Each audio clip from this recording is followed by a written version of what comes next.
We are in the woods this morning, very near to the tiny house. This is my regular morning round walk, just 20 minutes or so, in wonderful conifer, Scots pine I believe, most of these, with some birch as well. Sounds like sounds like a country gent, doesn't it? As if I know what I'm talking about. And you can probably hear the birds in the background. Blackbird, robin, blackbird again, wren, robin, lots of robins here, chaffinch,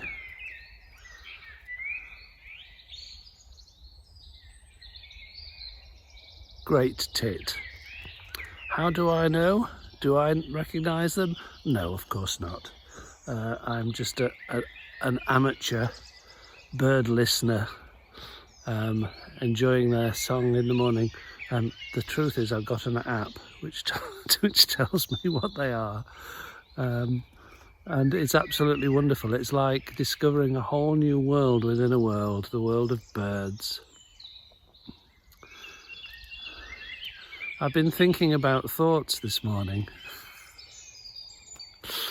Thoughts, a blessing or curse, discuss. Oh dear. Well, neither actually. They're just thoughts. They come and go like the weather, like clouds in the sky. So, what's wrong with thoughts? There's nothing wrong with thoughts. It's just that we attach too much importance to them. It's a case of mistaken identity.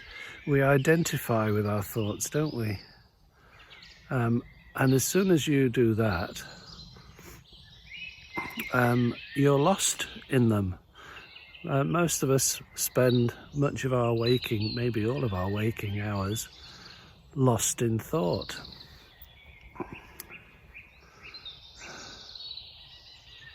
But there's nothing wrong with the thoughts that come and go. Where would we be without them?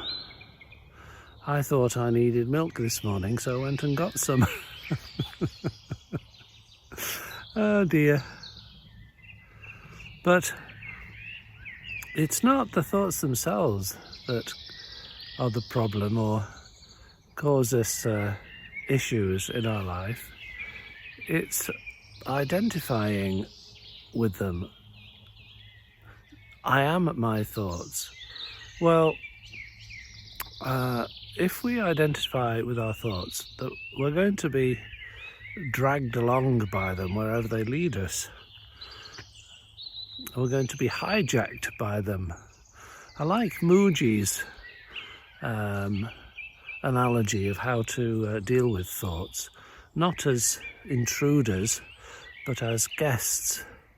So he says, welcome thoughts like welcome guests at the front door, but make sure you leave the back door open. So this way, welcome, out the back, and don't let them touch you. Don't let them be sticky. Well, that's easier said than done, of course. We all get rubbed up the wrong way by our thoughts. I like the cartoon of two monks on the mountain top in half lotus position in their robes, looking very serene, and one says to the other, "Are you not thinking what I'm not thinking?"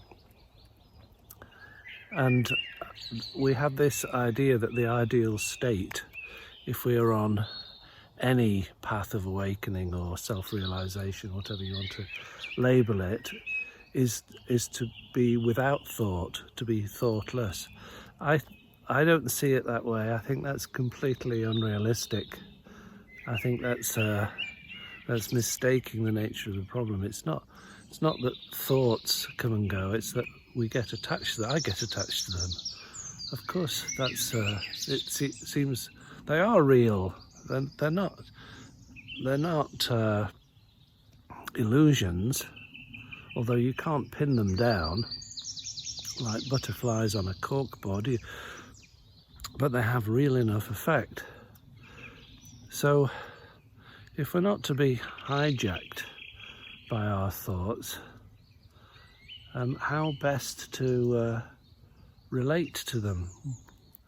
Well, a good practical way is to realize that you have no control over the thoughts that arise. You just try it.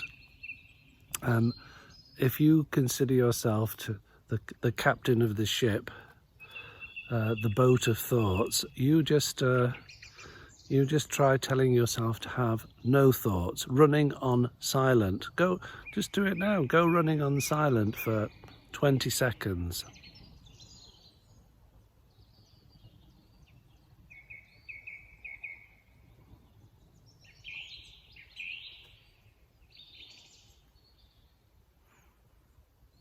How did you get on? Had any thoughts? Of course you did. Despite your best intention to be silent, to keep them at bay. It's a bit like trying to sweep a puddle off a flat garage roof. They just keep coming back, don't they? Well, what's that? Now, what's the problem? There's nothing wrong with them. It's just misidentifying with them that's the problem, or that can cause the problem. So, another little exercise or practice you can do is to notice or to ask yourself, well, if I identify with my thoughts, who am I between my thoughts? That's a good one. Do you disappear? No, of course you don't disappear. But you become aware. You can try this at any moment. You don't need to be in a wood with birdsong, but in the kitchen washing up. Just notice that there are gaps between your thoughts and you don't disappear. So find the one or that which does not disappear between the thoughts, and you're on a sugar trail to uncovering a wonderful secret hidden in plain sight, that you are the watcher of the thoughts, you are the observer of the observed, and the subject, the thinker, and the object,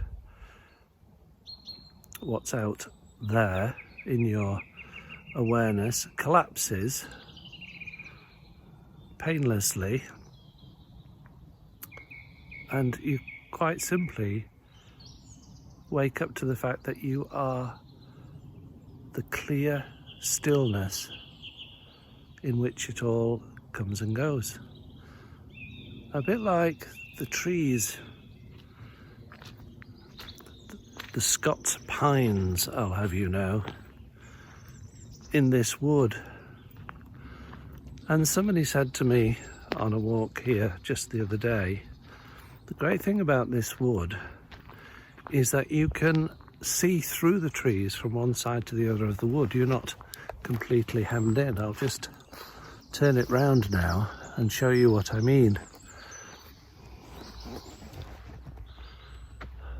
There's space between the trees, gorgeous trees, 60, 70 foot high, I reckon. But you can see through. So if you like, to stretch the analogy, the trees are thoughts, but you can see through them or between them, and you are that space in which the trees and the thoughts come and go. Does that work for you? Give it a go. Catch you later.